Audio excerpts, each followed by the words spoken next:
Desember 2018 menjadi bulan kesedihan bagi Ivan Seventeen. Vokalis band kenamaan Indonesia ini mengalami kejadian yang tak akan terlupakan seumur hidupnya. Berawal dari undangan mengisi acara Family Gathering sebuah perusahaan BUMN, Ivan dan kawan-kawan pun antusias untuk datang ke daerah Tanjung Lesung, Banten. Apalagi di acara ini, semua anggota band Seventeen diperbolehkan membawa serta seluruh keluarga besarnya. Karenanya, semua berharap acara ini bisa menjadi ajang silaturahmi yang berakhir bahagia. Sore hari saat latihan sekaligus pengecekan peralatan, sebuah firasat buruk sempat Ivan rasakan. Namun, euforia kumpul bersama seluruh keluarga ini membuat mereka mengabaikan petunjuk ini. Siapa sangka, firasat kecil ini justru menjadi bencana yang tak akan terlupakan.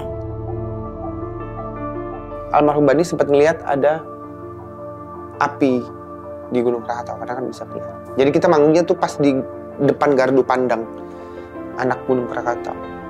Begitu yang itu, anak-anak sempat ngomong lah, wah ini gimana nih gitu. Nah, ada kalimat yang keluar dari mulut gue waktu itu gini, ora, ojo panik, intinya gitu. Jangan panik. Hidup kok kita, hidup kok gitu. Masa Allah ngirimin bencana pada saat kita yang lagi nyari nafkah sih? Gitu. Itu dari mulut gue tuh. Itu kan Gunung Krakatau lagi aktif ya. Si aktifnya itu kan udah semingguan. Semingguan itu kan memang aktif. Ini karena anak Gunung Krakatau ada yang patah. Patahnya itu besarnya sepertiga Jakarta. Jatuh ke laut menyebabkan tsunami.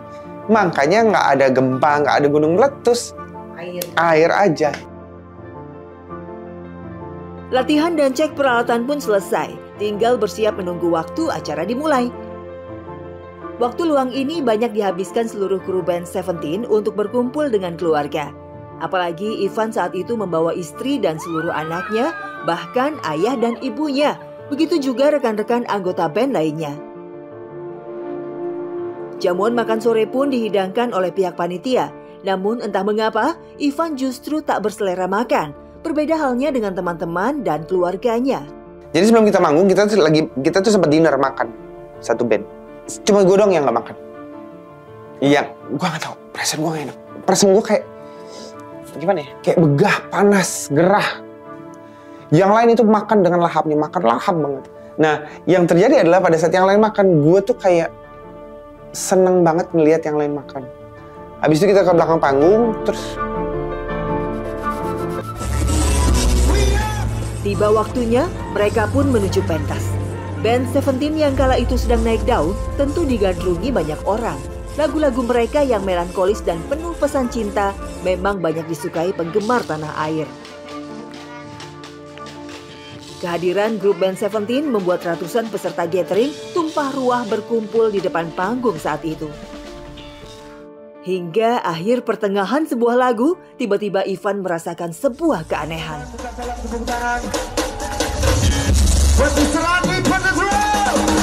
Jadi pertama kali panggungnya jalan ke depan. Nah, sedangkan gue ini kan belum pernah denger yang namanya orang manggung kena tsunami, kan belum ada tuh beritanya di dunia gitu. Jadi selama ini kan cuma panggung roboh. Jadi gue pikir begitu panggung maju ke depan, itu panggung roboh. Gitu. Jadi sepersekian detik gue tuh sempat misuh, sempat maki lah. Sepersekian detik ya.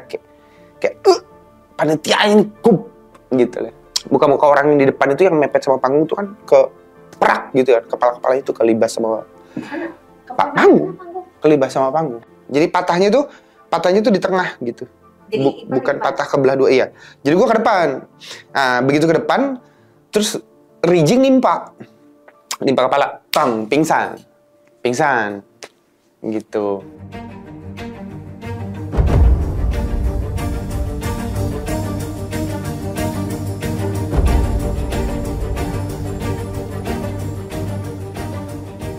Innalillahi, tsunami telah menerjang mereka. Ivan pun yang pingsan baru tersadar timbul tenggelam di lautan, dikelilingi ratusan orang-orang yang panik dengan teriakan minta tolong.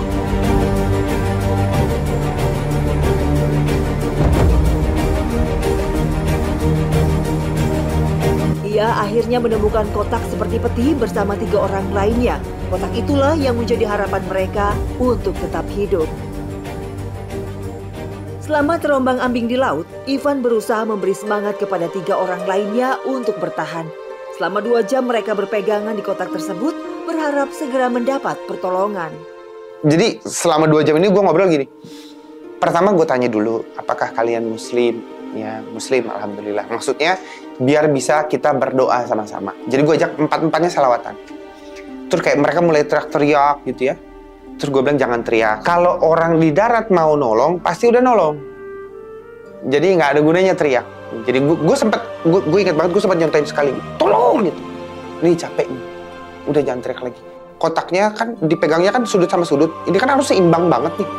Satu orang capek begini aja, itu kotaknya kan muter. Jadi gue harus tetap ngajak ngobrol mereka biar mereka tetap sadar. Hingga akhirnya salah satu dari mereka menginjak karang dan bisa naik ke atasnya. Ivan tetap memilih bertahan di kotak dan berenang hingga ke pantai.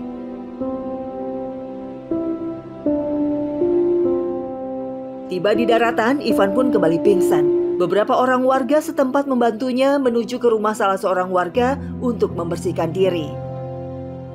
Usai pulih, Ivan menuju pantai kembali untuk mencari kabar keberadaan keluarga dan teman-temannya.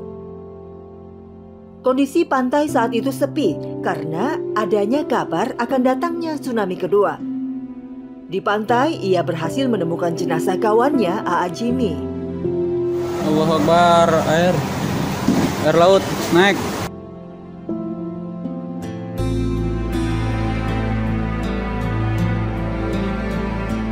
Sampai di situ, gue ke pantai lagi, gue ketemu sama Aa Jimmy.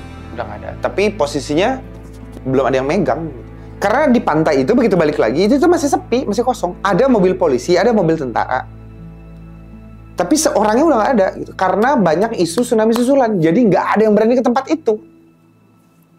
Yang berdarah-darah gitu. Pada minta tolong juga masih banyak di situ gitu. Jadi habis itu gak lama ketemu sama Mas Bani, basisnya Seventeen. Itu tangannya juga masih begini, masih kayak orang masih main bass gitu. Tangannya masih begini. Itu gue rasa karena nyetrum tuh, karena genset. Terus ketemu, gak lama ketemu Oki. Pagi belum ketemu yang lain, akhirnya mulai diungsiin kita. Di pencarian hari ketiga, Ivan akhirnya menemukan personel band lainnya. Ada Herman gitaris, Andi sang drummer, dan terakhir yang paling membuatnya miris. Ivan berhasil menemukan jenazah sang istri, Dilan Sahara.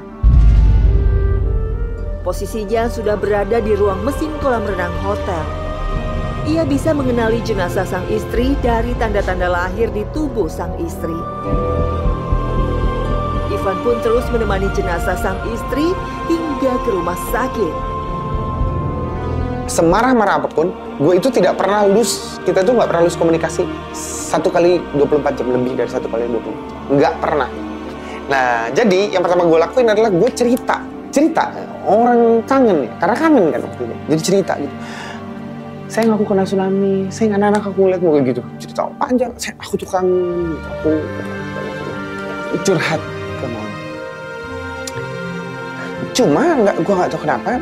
Mungkin itu reaksi gue yang karena kangen kali ya. Dokter yang ada di situ, ada di kamar jenazah itu mungkin tadinya mikirnya gue tuh udah stres. Wah, gila gitu. Jadi dipegang gitu. Mas Ivan gitu. Udah.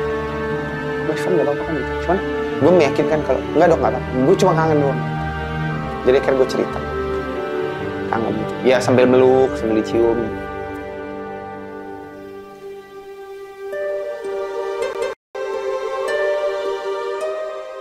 Ya, Desember kelabu bagi Ivan dan keluarga dari teman-temannya satu grup band Seventeen. Ivan kehilangan sang istri Dilan, juga sahabat-sahabatnya. Meski pedih derita kehilangan, namun Ivan bersyukur ia masih diberi kesempatan untuk hidup sekali lagi oleh Allah Subhanahu wa Ta'ala. Ia pun kini tak akan mensia-siakan sisa hidup yang Allah berikan kepadanya.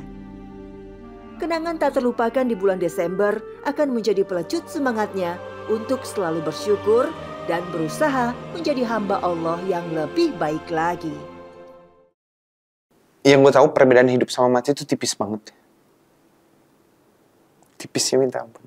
Nah, banyak teman-teman di luar sana yang misalnya gini, kehilangan harapan, terkena musibah, udah susah banget, pokoknya hidupnya susah banget ya, ditinggalkan keluarga, susahnya minta ampun. Selagi lo masih diberikan hidup sama Allah, itu menurut gue lo masih pantas untuk melakukan apapun selagi itu bermanfaat buat orang lain.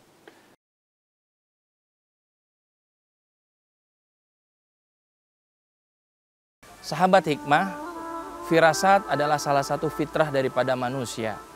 Dan terkadang kita merasakan firasat baik, terkadang juga kita merasakan firasat buruk. Ketika kita melihat firasat yang baik, maka kita lakukanlah karena sesungguhnya itu bisa jadi datang dari Allah Subhanahu wa Ta'ala.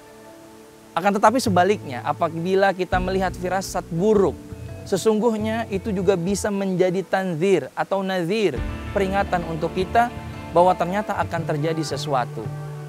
Dan yang kedua yang harus kita lakukan, tak kala kita mendapatkan firasat buruk, innal hasanat yudhibnas sayiat. Sesungguhnya berbuat baik itu bisa menghilangkan keburukan yang ada di dalam diri kita. Oleh karena itu kita lakukanlah kebaikan-kebaikan seperti sedekah, seperti membantu orang lain dan lain sebagainya, untuk menghilangkan rasa firasat buruk tersebut agar tidak terjadi kepada kita.